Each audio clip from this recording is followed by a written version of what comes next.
Okay, hello, Jen. How are you? I'm great, Simon. How are you? Yeah, good.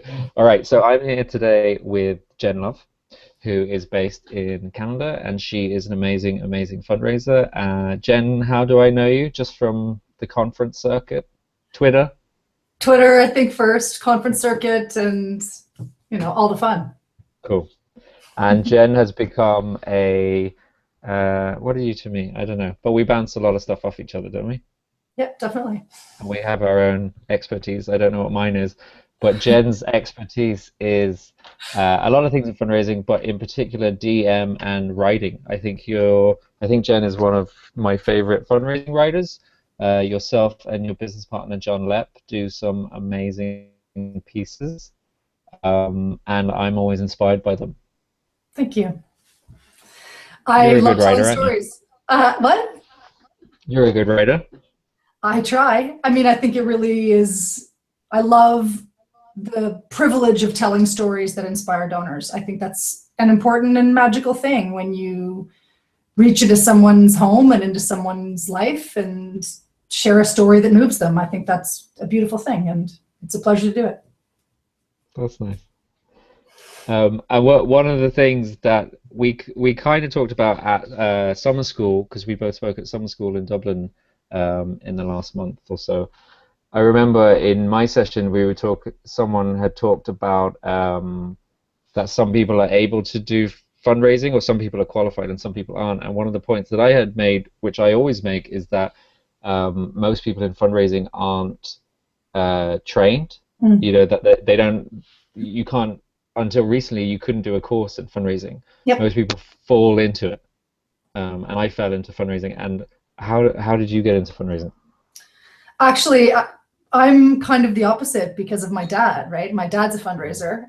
So I actually grew up knowing that an enriching career in social change was possible. And so when I went away to university, I knew that I wanted to leave university and work in the nonprofit sector. Unlike my dad, who's a lifelong environmentalist and worked for decades at World Wildlife Fund and then a bunch of other environmental charities and still does today, I didn't know the cause I wanted to work for. So when I graduated from university, my first job was as a consultant. And I absolutely loved that because I love the different organizations and different causes and different voices and different stories and different donors and different everything. So I actually didn't fall into fundraising. I think the first, me and Rory's quite a bit younger than me, Rory Green, I think we were the first generation of fundraisers who had fundraisers as parents. The first, second generation The fundraisers. first, second generation of fundraisers. So yeah. But how did you learn to write? I mean, you could write. You're obviously a creative person, and I know you read a lot and you write a lot. But how did you learn to write fundraising pieces?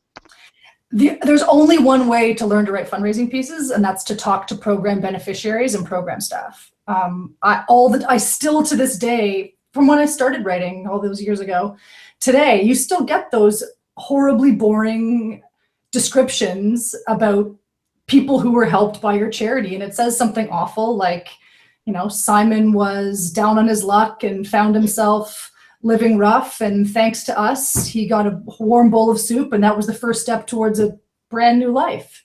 And that tells you nothing about actually Simon and his life and his hopes and his dreams. So I learned very early that the only way to tell great stories for charities is actually to either talk directly to the program beneficiaries if you can, Hmm. and if you can't, then to talk to somebody who's talked to them. It starts with a great interviewing somebody. And I say all the time to people that my only secrets for interviewing are to have an open heart and a curious mind.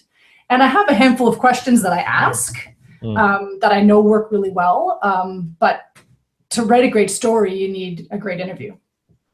So if I mean, I'm here in my charity, say, or someone watching this wants to write their first Christmas appeal, Mm. they, I mean, obviously, sometimes it's a struggle to get access to those beneficiaries, but let's assume that you could do that.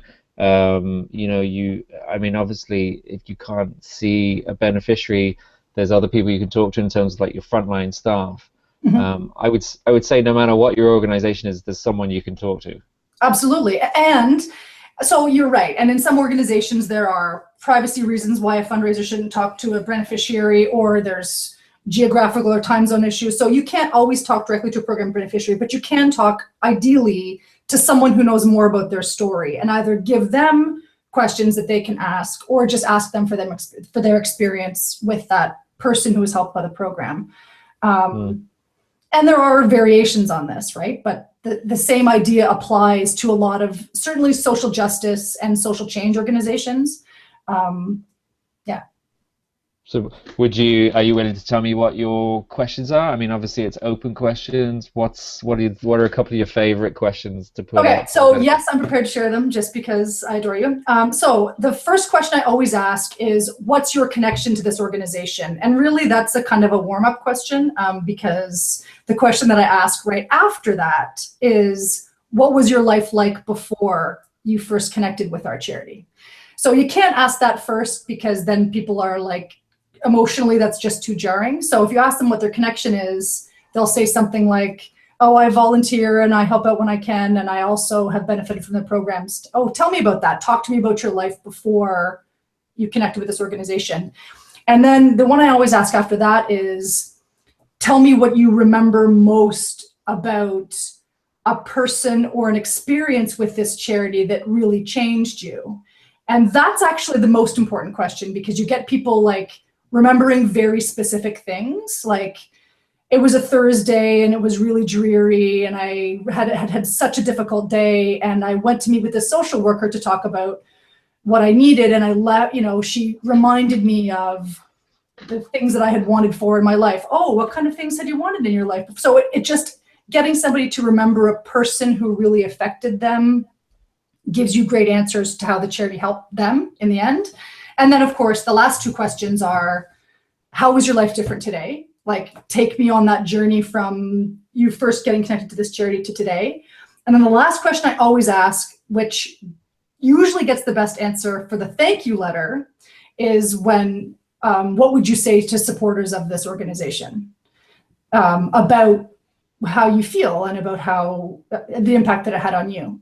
And people say the most beautiful things, and you can't always use those beautiful things in your appeal letter, but you can certainly use them in your thank you letter.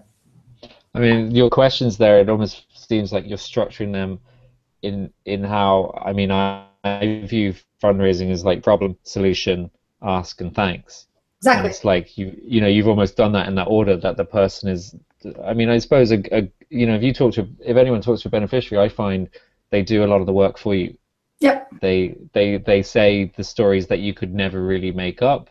They just naturally trigger the emotions because it's something that means a lot to them, that they're passionate about. So it sounds like what you're doing with your questions is you're almost just guiding them through your appeal letter or your correspondence. See, it's not rocket science. It really, problem, solution, ask, thanks. It is a beautiful thing. And you also can't, I was just thinking that this applies, as I said before, to lots of social change organizations, but you can apply some of the same ideas to any charity, right? So even if it's an environmental organization, you wouldn't ask, it's ridiculous to think about asking animals or wild spaces, right? But you would say, what was the situation like before the pipeline was being built? What was life like for that species? What was this protected land? How majestic and beautiful was it before the bulldozers came? You can still get at the same problem, solution, ask, thanks through the program people, even if it's not a direct program beneficiary. You say you wouldn't ask an animal, but I know you have like a penchant for writing as if you're a bird or as if you're a paper bag or a truck. You seem to like writing as these non-human entities. Is that true? It has been known to be true, Simon, yes. Why do you do that? Why do I do that? Well, it works. Well, first of all, it works. And second of all, paper bags and heart-shaped hospital ornaments and ruby hummingbirds who have just flown back from Costa Rica, they say things that charity people wouldn't say. So the CEO of the food bank would never say, I'm bursting at the seams, ready to be filled with fresh, delicious food for our neighbors. But what donors want to hear is, I can fill this thing up with fresh, beautiful food to feed my hungry neighbors. So devices and characters give us a chance to say things that charities would feel is either too emotional or too silly, or and actually I'm interested to hear. I'm going to be in the storytelling conference in Chicago. I know Jeff Brooks is going to be there, and he just posted a blog last week about how humor has no place in fundraising. So I'm interested to see how this conversation continues about humor, because I think that humor can have a place in fundraising. So I'm interested to pin him down about that when I see him. I'm surprised you said that. I would agree with you. Like I know in some of my not necessarily my appeals, but in my emails to my donor base, I would sometimes try and put little things that like I'm very self-deprecating in them sometimes, in that I talk about that I'm a loser, or I talk about that things, that I'm having a bad day and things like that. And I think it's like not over the top humor, but it's just a little human humor. It's like it's and anything that can bring humanness into it. Well, I think, and I guess that's going back to the voices, and also if you're, writing your first year-end appeal where this conversation started, you start with the human values and human emotions, and start with trying to figure out what it is that you want your donor to think and feel, and how you want them to respond emotionally to the story and the appeal that you're sharing. And you want them to know the problem, understand how they're the solution, feel good about doing that, and have a crystal clear sense of like, yes, I'm going to give my 50 euros and know that I can get one more hour of therapy for people who need it.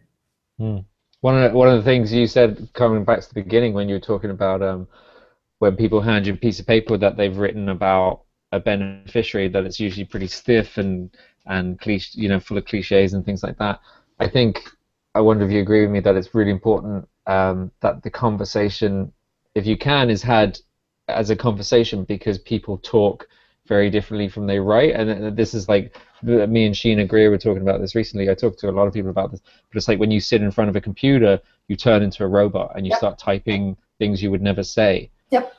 And good fundraising appeals are always about, written like you speak, I think. And so if you can get those quotes as people say them, as opposed to how they wrote them, that's more powerful, isn't it? Absolutely, it is. And the person who's hearing or reading the story wants to think of it as a conversation, because they want to be part of the conversation. They don't want to be broadcasted at by some teleprompted alien robot. They want to actually have a conversation with the charity. So whenever I write fundraising appeals, I also ask lots of questions, leave lots of open-ended ... dots for them to fill in their sentiment, or at least just take a breath and think about how they feel about that. A lot of our appeals, especially at the year end, have send back your message, right?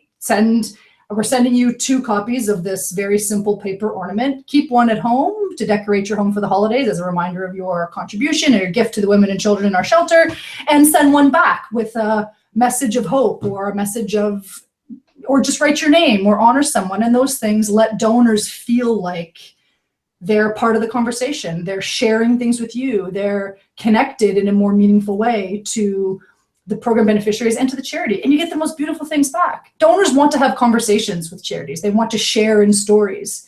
Giving to charities says something about all of us. It's about the stories of us. And that is amazing.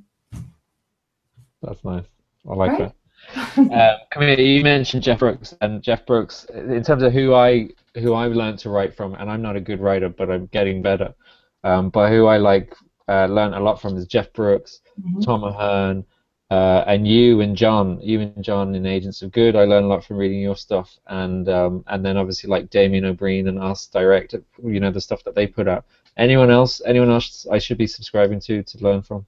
Oh, we already talked about her, our girl Sheena. I learned a lot from Sheena, and I also like, one of the things that I like about Sheena's work is that Sheena also posts I don't even know how the woman has time for it, but tons and tons and tons of blogs and posts that I feel also show a different side of writing. So I try to read as much as I can, and I also read from Jeff and Tom, and Harvey McKinnon is another good one, another Canadian fellow. And I try to read as many of their samples and fundraising campaigns, like stuff that's specific to our craft, as I can, but I also like to read just their posts and their blogs, because even that teaches me interesting things about how I want to write, how I want to communicate, both when I'm writing for fundraising and when I'm writing for my own blog or my own whatever. So I would add Sheena and Harvey to your list. Good. They're good recommendations. Thank you. That's about it. I know you have to get to yoga, so I'm going to leave you to it. Thank you. But what anyone like I learn so much from you. Like I said about John, your business partner the other day. I said he operates on a higher plane of fundraising, and I Mm. think you and him are of that. That you're just, I think you're excellent fundraisers, and I learn from you guys every day. But even you bring it to this new emotional level, which makes it a really spiritual experience. As corny as that sounds, I think you guys are amazing. So for anyone who makes it to the end of this video, how can they follow you? Where do you appear in terms of your blog and your Twitter? Well, you can follow us both on Twitter. John is far more active than I am, and he's at John Lepp, and I'm at Agent Jen Love. And we also have an at Agents of Good Twitter account that's mostly moderated by John, but I jump in there sometimes. But the best place to look for our most recent stuff that we're putting out to the world would be our blog, which is at agentsofgood.org. And that's an amazing blog, and your website has some really amazing resources on it. agentsofgood.org. What else? Where are you speaking? You're speaking in Chicago at the Storytelling Conference? Yeah, Chicago, the Storytelling Conference. And then we'll be together at AFP Congress in Toronto in November. And then I think there's some cool things happening early in the winter next year. There's talk of going to Norway, as you know. And then, of course, you and I are presenting together in San Francisco at AFP International. Which would be amazing. But sure, we'll do another interview about that one day. Absolutely. You know where to Cool. find me. Anything else to say before we wrap up? No, other than to say that I think your interviews are awesome, and I'm delighted to be involved. Cool. Thank you very much, Jen. I'm going to wrap up now. So goodbye, good day, and thank you to everyone for watching. Yeah.